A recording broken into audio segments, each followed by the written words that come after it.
Mark எழுதின சுவிசேஷம் 11ஆம் அதிகாரம் 22ஆம் வசனம் முதல் வாசிக்கிறேன். இயேசு அவர்களை நோக்கி, தேவனிடத்தில் விசுவாசம் உள்ளவர்களாய் இருங்கள். எவனாகிலும் இந்த மலையை பார்த்து, நீ பெயர்ந்து சமுத்திரத்திலே தள்ளுண்டு போ என்று சொல்லி தான் சொன்னபடியே நடக்கும் என்று தன் இருதயத்தில் சந்தேகப்படாமல் விசுவாசித்தால் அவன் சொன்னபடியே ஆகும் என்று மெய்யாகவே உங்களுக்கு சொல்லுகிறேன். இருதயத்தில் விசுவாசிப்பதை குறித்து பேசிக்கொண்டு வருகிறேன். இது சம்பந்தமாக அவிசுவாசத்தை குறித்து சில காரியங்கள் சொல்ல ஆரம்பித்தேன். ஏனென்றால் இந்த அவிசுவாசத்தை நீக்க வேணும், விசுவாசம் உள்ளே இருக்கணும். எதை உள்ளே வைக்கிறது, எதை நீக்கணும்னு தெரியணும் நமக்கு. அப்போ அவிசுவாசம்னா என்ன? சிலர் சொல்கிறாங்க, எனக்கு என்னன்னு தெரிலங்க, எனக்கு உள்ள விசுவாசம் இருக்குதா அவிசுவாசம் இருக்கா யாரு கண்டா எப்படி தெரியும் அப்படிங்கிறாங்க. அதனால தான் சில வசனங்களுக்கு சென்றோம்.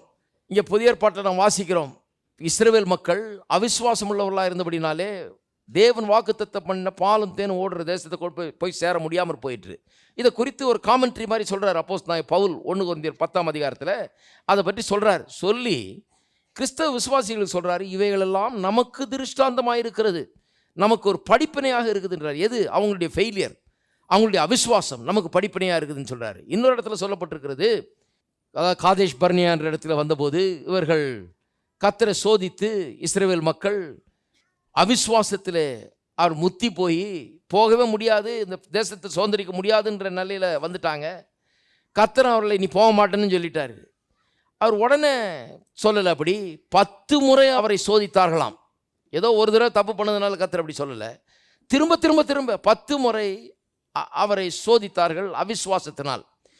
2 விதமான அவிசுவாசத்தை குறித்து நான் காண்பித்த வேண்டும். ஒன்று பவுல் அப்போஸ்தலன் சொல்கிறார் இல்லையா, அவரை பற்றி துன்புறுத்துகிறவனாக, கொடுமைப்படுத்துகிறவனாக, தூஷிக்கிறவனாக இருந்தாராம். அவர் கிறிஸ்தவராகிறதுக்கு முன்னாடி சபைகளை ஒழிக்கிறது, ஊழியக்காரில் ஒழிக்கிற வேலையில் இருந்தார். ஆனால் சொல்கிறாரு, நான் அதை அறியாமையினாலே அவிசுவாசத்தினாலே செய்தேன், ஆகவே இரக்கம் பெற்றேன், எனக்கு கர்த்தர் ஊழியத்தையும் தந்தார். தெரியாத செஞ்சிட்டேன், நான் அதை ஏசு யாருன்னு எனக்கு புரியாமல் நான் செஞ்சிட்டேங்கிறார். அது ஒரு விதமான அவிசுவாசம், ஆனால் இரக்கம் பெறுறார் அதுக்கு. ஆனால் இன்னொரு விதமான அவிசுவாசத்தை எபிரேயர் 3:4 பார்த்தோம். அது என்ன? 3ஆம் அதிகாரம் 4ஆம் அதிகாரம் எபிரேயரில் பார்க்கலாம். அந்த அவிசுவாசம் வித்தியாசமானது, வார்த்தையே வித்தியாசம். அங்கே அவிசுவாசம்னு சொல்கிற வார்த்தையே கொஞ்சம் வித்தியாசமானது. அது என்னென்னா அன்பர்சுவேரபிள்னஸ், அதாவது என்னதான் நிரூபித்து காண்பித்த பிறகும் தேவன் 1000 முறை அவர்களுக்கு திரும்ப திரும்ப தம்முடைய அற்புதங்களை செய்து தம்முடைய பெரிய செயல்களை நடப்பித்து எல்லாம் காண்பித்த பிறகும் அவர்கள் அவிசுவாசியாக இருக்கிறார்கள், விசுவாசிக்க மறுக்கிறார்கள். அதுதான் பொல்லாத ஒரு அவிசுவாசம். இந்த பொல்லாத அவிசுவாச இருதயம்னு சொல்லப்பட்டிருக்கிறது. அது என்னென்னா அறியாமையினால் அவிசுவாசம் இல்லை, அது வேற. அவர் இரக்கம் பெற்றுட்டார். ஆனால் இவங்க அறிந்தும் அவிசுவாசிகள். 10 முறை இல்லை, 100 முறை இல்லை, எத்தனையோ முறை கர்த்தர் அற்புதங்களை செய்திருக்கிறாரு. இன்னும் அவிசுவாசித்து கடைசியில் அதை அடையாமற் போனார்கள். 10 முறை என்ன சோதித்தார்கள்னு சொல்லியிருக்குது. 10 முறை தான் சோதித்தாருங்கன்னு இல்லை. அதாவது ஏன் 10 முறைன்னு சொல்கிறாருன்னா, எல்லா அற்புதங்களையும் செஞ்சு தன்னுடைய அன்பெல்லாம் வெளிப்படுத்தி அற்புதங்களெல்லாம் வெளிப்படுத்தின பிறகு 10 முறை சோதித்தார்கள். அதுக்கு முன்னால் அவிசுவாசத்தெல்லாம் கணக்கில் எடுக்கல அவர். அதுதான் பார்த்து வருகிறோம். திருப்பவும் யாத்திராம் 14ஆம் அதிகாரம், யாத்திராம் 14ஆம் அதிகாரத்தில் முதல் முறை அவர்கள் சோதித்ததை பார்த்தேன். ஏன்னு சொன்னால், அவிசுவாசம்னா என்ன என்று அடையாளம் காட்டுவதற்காக. நமக்கு தெரியணும் அவிசுவாசம்னா என்னன்னு, ஏன்னா அதை நாம் களைந்து எரிய வேண்டும் நம்முடைய வாழ்க்கையிலிருந்து. அவிசுவாசத்தை குறித்து அந்த முதல் முறை அவர்கள் கர்த்தரை சோதித்தாங்க பாருங்கள். எப்போ சோதித்தாங்க? எகிப்தை விட்டு வெளியே வந்தாச்சு, பார்வோன் போங்கன்னு சொல்லியாச்சு. எத்தனையோ வாதைகளை அனுப்பினார் கடவுள், எத்தனைமோ பண்ணி கடைசியில் பலத்த கரத்தினால அவள் விடுவித்து கொண்டாடுறாரு.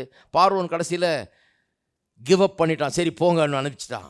அனுப்பினால் வர்றாங்க, எதிர்க்க சிவந்த சமுத்திரம் இருக்குது, பின்னாடி பார்வோன் திரும்ப துரத்திக்கிட்டு வர்றான். மனம் மாறிடுச்சு, கொஞ்சம் நேரத்தில் துரத்திக்கிட்டு வர்றான், இவங்களை விடக்கூடாதுன்னு சொல்லி.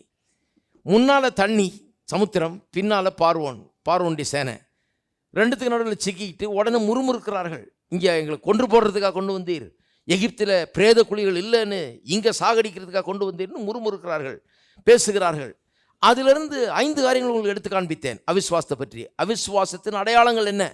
முதலாவது, அவிசுவாசம்னு சொன்னால், அவிசுவாசம் உள்ள ஒரு ஆள் எப்படி இருப்பான்னு சொன்னால், சூழ்நிலையை அதிகமாக பார்ப்பான், கர்த்தர் சொன்னதை அதிகமாக எண்ணி பார்க்க மாட்டான். சூழ்நிலை தான் அவனுக்கு பெருசாக தெரியுமோ இல்லையா, கர்த்தர் சொன்னது பெருசாக தெரியாது. கர்த்தர் எவ்வளோ வாக்கு பண்ணியிருக்கிறார், கர்த்தர் சொன்னது செய்ததெல்லாம் மறந்துடுவாங்க, சூழ்நிலையை தான் பெருசாக பார்ப்பாங்க. பாருங்கள், கர்த்தர் எவ்வளோ பெரிய அற்புதங்களை செஞ்சார், எத்தனை வாதைகளை அனுப்புகிறார், எவ்வளோ இஸ்ரவேல் மக்களுக்கும் எகிப்தியருக்கும் பெரிய வித்தியாசத்தை உண்டு பண்ணி எவ்வளவெல்லாம் செய்தார். இவர்களுக்கு கண்ணார கண்டவர்கள், அனுபவித்தவர்கள், அங்கே நின்று பார்த்தவங்க, அப்படியே நதிகள்லாம் ரத்தமாக மாறினதை பார்த்தாங்க. அப்படியே எல்லா ஆடு மாடுகளும் எகிப்தியர் வீட்டில் சாகிறத பார்த்தாங்க, தாங்க வீட்டில் இருக்கிற ஆடு மாடுகள்லாம் சாகாமல் இருக்கிறத பார்த்தாங்க. இப்படி அற்புதங்களெல்லாம் கண்டார்கள். ஒரு முறை இல்லை, 2 முறை இல்லை, ஏராளமான முறை கண்டுவிட்டு அவர்கள் வந்தார்கள். ஆனாலும் அங்கே எதுக்க தண்ணி பின்னால் துரத்திட்டு வர்றான்னொடனே அவர்கள் சந்தேகம் உள்ள நுழைஞ்சிருச்சு, அவிஸ்வாசம் உள்ள நுழைஞ்சிருச்சு.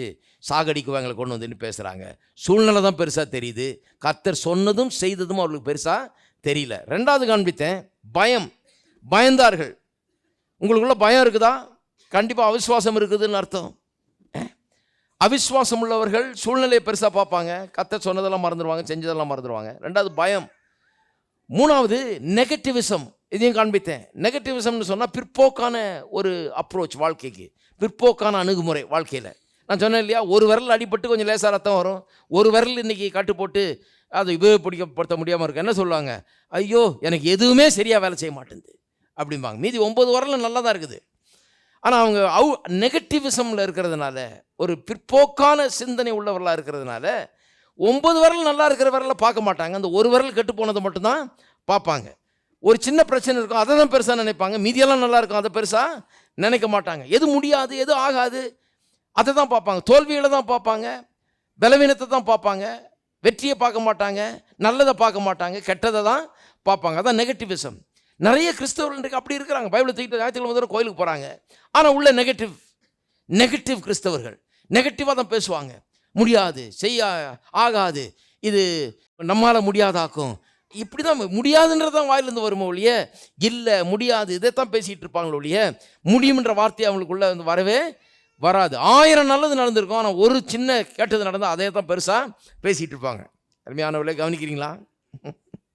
நெகட்டிவிசம் என்னைக்கு இருக்குதோ வாழ்க்கையில் முன்னேற்றம் இருக்க முடியாது. நான் சொல்லுகிறேன், அது ஒரு சாதாரண காரியம் இல்லை. ஒருத்தர் சொல்கிறார் என்கிட்ட, அந்த நெகட்டிவிசம்ன்றது சிலருடைய பர்சனாலிட்டி, அது சிலருடைய அந்த தன்மை, அது அப்படி தான் இருக்காங்க சிலர். என்ன பண்ணுறது, சிலர் அப்படி இருக்காங்க பிரதர் அப்படிங்கிறார். கிடையாது. கடவுள் தம்முடைய சாயலின்படி ரூபத்தின்படி உண்டாக்கி இருக்கிறார்.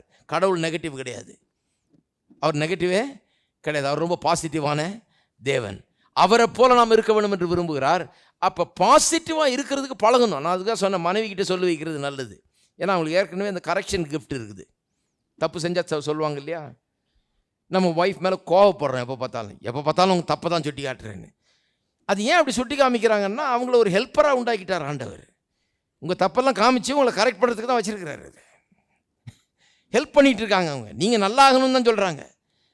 அப்போ அவங்கள்ட்ட சொல்லிட்டா போதும். நிறைய வீட்டில் சொல்கிறாங்க, என் பிள்ளையே வந்து பெரிய தொல்லை கொடுக்குதுங்க, உங்கள் ஏஎஃப்டி கொண்டு வந்த பிறகு அம்மா அங்கே போய் பிரசங்க கேட்டு இப்படி பேசுகிறீ நீ அப்படிங்கிறான், பெரிய வம்பா போச்சு அப்படிங்கிறாங்க. நல்லது, ஏன்னா அவன் நீங்கள் கெட்டு போகணுன்னு பேசலை, நல்லா இருக்கணும்னு தான் பேசுகிறான். இப்படி ஒருத்தருக்கு ஒருத்தர் நாம் உதவி செய்து பாசிட்டிவாக மாறணும். அதுக்கு மனைவி உதவி செஞ்சாலும் சரி, கணவன் உதவி செஞ்சாலும் சரி, சின்ன பிள்ளை சொன்னால் கூட சரி, அது நமக்கு ஒரு நினைவூட்டுதலாக இருக்கிறது. சரி, நம்ம இவ்வளோ பிரசங்கம் கேட்குறோமே, இவ்வளோ சொன்னார பாசிட்டிவாக இருக்கிறத பற்றி, நம்ம பாசிட்டிவாக இருப்போம் அப்படிங்கிற எண்ணம் வர வேண்டும். ஏனென்றால் பாசிட்டிவாக இருக்கிறதுல தான் உங்களுடைய முன்னேற்றம் அடங்கி இருக்கிறது. நெகட்டிவாக இருந்தால் முன்னேற முடியாது. 4வது காண்பித்தேன், மற்றவர்களை குறை சொல்லுகிறது. Blaming others for our failures. நம்முடைய தோல்விகளுக்காக மற்றவர்களை குற்றஞ்சாட்டுகிறது.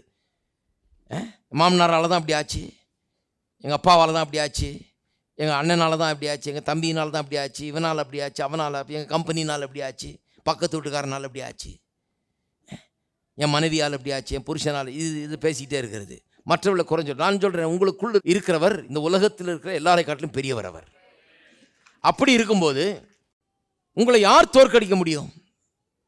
நீங்கள் கிறிஸ்துவுக்குள்ளே இருக்கிறீங்க, கிறிஸ்து உங்களுக்குள்ளே இருக்கிறாரு. உங்களுடைய முன்னேற்றத்தை இந்த உலகத்திலே அவர் தடுத்து நிறுத்த முடியாது. அதை யோசித்து பாருங்கள். ஆகவே 1000 பேர் உங்களுக்கு எதிரியாக இருந்தாலும் கர்த்தர் உங்கள் பக்கத்தில் இருந்தால் நீங்களும் அவரும் சேர்ந்தா மெஜாரிட்டி ஆகிட்டீங்க, மீதியெல்லாம் மைனாரிட்டி தான். அதனால் அதை பற்றி கவலைப்படாதீங்க. அதை பற்றி கவலைப்பட்டு அதை பெருசாக பேசுகிறீங்கன்னு சொன்னால், மற்றவங்களை ப்ளேம் பண்ணிகிட்டு இருக்கிறீங்க, இந்த ப்ளேம் கேம் விளையாண்டுக்கிட்டு இருக்கிறீங்கன்னு சொன்னால், அப்போ உள்ளத்தில் விசுவாசம் இல்லை, அவிசுவாசம் தான் இருக்குதுன்னு அர்த்தம். உள்ளத்தில் நம்பிக்கை இல்லை, என்னால் முன்னுக்கு வர முடியும், நான் ஜெயிப்பேன் அப்படின்ற நம்பிக்கை இல்லாதனால தானே அவிசுவாசத்தை பேசிகிட்டு இருக்கீங்க. அவங்க எடுத்தான், இவங்க எடுத்தான், இப்படி பண்ணிட்டான், அப்படி பண்ணிட்டான்னு பேசிகிட்டு இருக்கிறோம் இல்லையா? தப்பு. 5வது என்ன காண்பித்தேன்? முன்னோக்கி பார்க்க சொல்லி. அதாவது பின்னோக்கி பார்க்கறது தான் அவிசுவாசத்தினுடைய தன்மை. பின்னால் பார்க்கறது தப்பு இல்லை.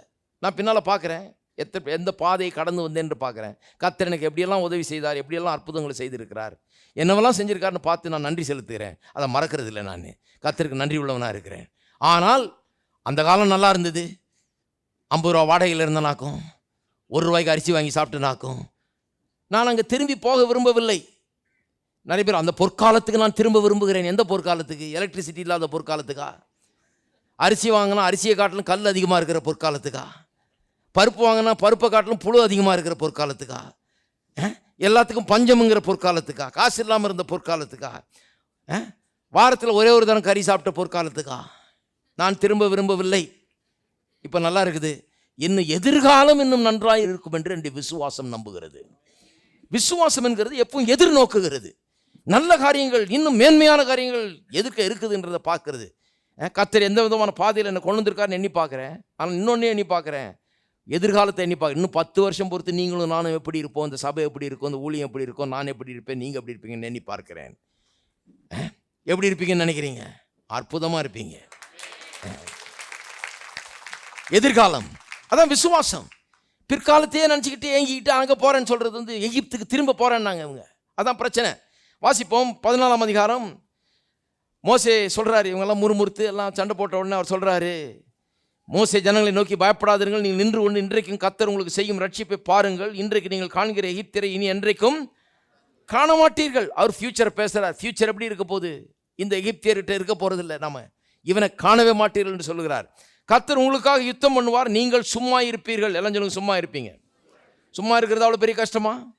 கர்த்தர் வேலையெல்லாம் நான் எடுத்துக்கிறேன்றார், நீ சும்மா இருங்கிறாரு. இது ஒரு பெரிய கஷ்டமா? இதுதான் கிறிஸ்தவ வாழ்க்கை. கர்த்தர் சொல்ற யுத்தத்தை நான் பண்ணுறேன், நீ சும்மா இரு. விசுவாசி போதும், விசுவாசி போதும். தான் அந்த 100க்கு அதிபதிக்கு சொல்கிறாரு இல்லையா, கொண்டு போகிறான் சோகமில்லை, வீட்டில் சோகமில்லைன்னு சொல்லி இயேசுவை கொண்டு போகிறான். வழியில் நியூஸ் வருது, மகன் செத்து போயிட்டான்னு சொல்லி. செத்து போயிட்டான் நியூஸ் ஒன்று. இயேசு என்ன சொல்கிறாரு? Only believe. நாங்கள் அந்த காலத்தில் பாடுவோம், ஓன்லி பிலீவ். ஓன்லி என்னன்னே விளங்கலை எங்களுக்கு. ஓன்லி பிலீவ்னு பாடிட்டு அப்புறம் அவிசுவாசத்தை பேசுறது என்ன ஆகாதுன்னு. ஒன்லி பிலீவ்னா அர்த்தம் வேற எதாவது பேசாத, விசுவாசிக்க மட்டும் செய். சும்மா அனாவசியமாக அவிசுவாசத்தை பேசா. செத்து போயிடுச்சுன்னு சொல்கிறதுனால நீ வந்து எல்லாம் முடிஞ்சதுன்னு பேசிகிட்டு இருக்காத. விசுவாசி, வேற ஒன்றும் செய்யாதுங்கிறாரு. வேற ஒன்றும் பேசாத, வேற அனாவசியமான காரியங்களை பேசாத. அப்போ அதே போல தான் இங்கே சும்மா இருப்பீர்கள், நான் யுத்தம் பண்ணுறேன்றார், நீங்கள் சும்மா இருங்கன்றார். அதுக்கப்புறம் பாருங்க, அப்பொழுது கர்த்தர் மோசேயை நோக்கி, நீ என்னிடத்தில் முறையிடுகிறது என்ன? புறப்பட்டு போங்கள் என்று இஸ்ரவேல் புத்திரருக்கு சொல்லு. இன்னைக்கு 2 டிரான்ஸ்லேஷனை வாசிக்க போகிறேன். எல்லாம் சொல்லுங்க, புறப்பட்டு போங்கள். போன தடவை சொன்னேன் இல்லையா, கோ ஃபார்வர்ட். போன தடவை வீட்டுக்கு போகும்போது எல்லாம் கோ ஃபார்வர்டுன்னு சொல்லிட்டு போனீங்க இல்லையா. இன்னைக்கு இன்னொரு வார்த்தையும் சொல்கிறேன். NIV, new international version translation. சில நேரத்தில் இங்கிலீஷ் டிரான்ஸ்லேஷன் பலது வாசித்தா கொஞ்சம் பிரயோஜனமாக இருக்குது. அதில் எப்படி சொல்லியிருக்கு, why are you crying to me? Tell the Israelites to move on. எல்லாம் சொல்லுங்க, மூவ் ஆன். நொந்து போய் ஒரு ஆள் வந்து இப்படி ஆயிடுச்சு பிரதர், என்ன பண்ணுறேன்னு தெரியல பிரதர், ஒரே கஷ்டமாக இருக்கு, மூவ் ஆன். அதான் சொல்லணும். எதுக்கு சபைக்கு வந்திருக்கோம்? நீங்களும் அவரோட சேர்ந்து அழுகிறதுக்கு இல்லை. அப்படிங்களா? ஐயோ, அதே கஷ்டம் தான் எனக்குங்க, நானும் அதே தான் பிரச்சனை, ஏன் கேட்குறீங்க நீங்கள் அப்படின்னு இறங்கிடக்கூடாது. என்ன பண்ணோம்? உங்கள்கிட்ட வந்து நொந்து போய் வர்ற ஆளுக்கு என்ன சொல்லணும்? பயப்படாதீங்க பிரதர், மூவ் ஆன். கர்த்தர் உங்களோட இருக்கிறார். இன்றைக்கு பார்க்குற இந்த பிரச்சனையை நீங்கள் இனி ஒருபோதும் பார்க்க மாட்டீங்க. Move on. பக்கத்தில் இருக்க ஆளை பார்த்து சொல்லுங்கள், மூவ் ஆன். மூவ் ஆன்னா முன்னால் போயிட்டு இருங்கன்னு அர்த்தம். தி லிவிங் பைபிள் என்கிற மொழிபெயர்ப்பு அற்புதமாக சொல்லுது பாருங்கள். எப்படி சொல்லியிருக்குது? Quit praying. இது நிறைய கிறிஸ்தவங்களுக்கு பிடிக்காது. they'll rather be praying. Quit praying and get the people moving. Forward march. Living Bible translation இவ்வளோ இருக்குது அதில். குவிட் ப்ரேயிங்னா ஜெபம் பண்ணுறது நிறுத்துங்க, போதும் ஜெபம் பண்ணுது அப்படிங்கிறாரு. யார் சொல்கிறது? கர்த்தரே சொல்கிறாரு. நீங்கள் கூட சில நேரம் ஜெபம் பண்ணும்போது கர்த்தர் சொல்கிறத கேட்பீங்க. நீங்கள் நினச்சிக்கூடாது பிசாசு தான் சொல்கிறான் போல இருக்குன்னு. கர்த்தர் தான் சொல்கிறாரு. கர்த்தர் சொல்கிறாரு, போது நிறுத்துவோம் ஜெபத்தை. ஐயோ ஆண்டவரே, அடியே கண்ணீர் விடுகிறேன், 7 நாளாக கண்ணீர்லேயே இருக்கிறேன். கர்த்தர் நிறுத்து, போதும். 6 நாள் சகிச்சேன், இப்போ 7ஆவது நாள் சகிக்க போகிறதில்ல. சும்மா வாழ்க்கையே கண்ணீர் விட்டுக்கிட்டே இருக்கக்கூடாது, நிறுத்து. நிறுத்து போதுன்னு சொல்கிறது கர்த்தருங்க. கர்த்தர் ஜெபமே வேணும், நிறுத்து. ஏன்னா பின்னால் எதிரி வந்துகிட்டு இருக்கிறான், முன்னால் சிவந்த சமுத்திரம் இருக்குது, இந்நேரம் உட்காந்து அழுதுட்டு இருந்தா எப்படி? இப்போ ஏதாவது ஆக்ஷன் எடுக்கணும். என்னமா அது பண்ணணும். நான் உனக்காக பண்ண முடியாது. நீ எந்திரிச்சு முன்னாடி போ. முன்னாடி போனா சமுத்திரத்தை நான் பிளப்பேன், பின்னால வர்றவனை மூழ்கடிப்பேன், உன்னை கடக்க பண்ணுவேன். எந்திரிச்சு போகாம ஒன்றும் நடக்காது. Move on. Quit praying, get the people moving. ஜனங்களை போக செய்கின்றாரு. இதுக்கு தான் பிரசங்கம் பண்ணிட்டு இருக்கேன். நானும் ஒரு மோசம் மாதிரி தான். அழுதுகிட்டு இருக்கவங்கள ஒருவேளை திங்கள்லேருந்து சனி வரைக்கும் அழுதுட்டு இருக்கலாம். ஞாயிற்றுக்கிழமை வந்தால் என்னுடைய வேலை என்ன? போது நிறுத்துங்க, லெட்ஸ் மூவ் ஆன். முன்னேறி போவோம் என்று சொல்வதற்காக தான் நீங்கள் சபை, அதுக்காக தான் வச்சுருக்கிறோம். முன்னேறி செல்லுங்க. ஜெபம் பண்ணுற நேரத்தில் ஜெபம் பண்ண வேண்டியது தான். ஆனால் ஆக்ஷன் எடுக்க வேண்டிய நேரத்தில் ஆக்ஷன் எடுக்கணும். செயல்பட வேண்டிய நேரத்தில் செயல்பட வேண்டாம். அதுதான் கர்த்தர் சொல்கிறாரு. பின்னால் எதிரி வர்றான், முன்னால் தண்ணி நிற்குது, இப்போ உட்காந்து ஜெபம் பண்ணிட்டு இருக்காத, இப்போ கண்ணீர் விட்டுட்டு இருக்காத. Quit praying and get the people moving. Forward மார்ச்னா மிலிட்டரி ஆர்டர் மாதிரி இருக்குது. முன்னாலே வெற்றி நடை போட்டுட்டு போ, முன்னால் மார்ச் பண்ணுன்றாரு. ஃபார்வர்ட் மார்ச், பின்னோக்கி பார்க்காதே. பாருங்க, அவிசுவாசம் எப்பவும் பின்னால் பார்க்குது. ஐயோ திரும்பி எழுத்து போனால் பரவாயில்ல, அங்கேயே போய் செத்துடலாம் போல இருக்குது, இங்கே வந்து கடலில் விழுந்து சாகிறதுக்கு அப்படின்னு அவிசுவாசம் சொல்லுது. கர்த்தர் சொல்றார், முன்னால் போனால் இனி இந்த பார்க்கிற இந்த எதிரியை இனி ஒருபோது நீ காண்பதே கிடையாது. இருக்கீங்களா?